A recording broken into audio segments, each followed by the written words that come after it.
Microsoft Excel मध्ये cells डाटामधून 4 लाखापेक्षा कमी सेल्स असलेले आयटम्स ऑटोमॅटिकली हायलाइट कसे करायचे ते पाहणार आहोत. हे फीचर ऑफिस कामात खूप उपयोगी पडते.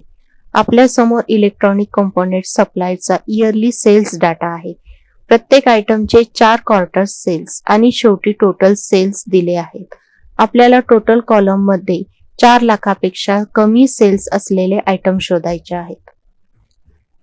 टोटल कॉलम मध्ये फॉर्म्युला वापरलेला आहे इक्वल सम D4 ते G4.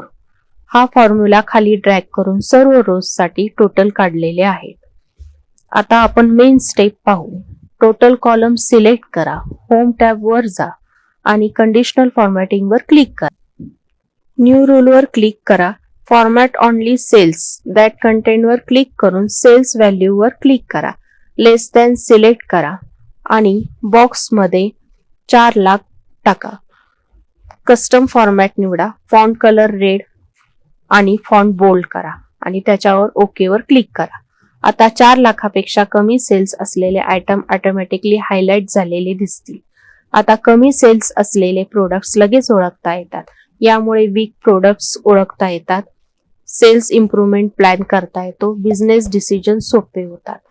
जर हा व्हिडिओ उपयोगी वाटला तर लाईक करा आणि एक्सेलचे प्रॅक्टिकल व्हिडिओसाठी चॅनेल सबस्क्राईब करा.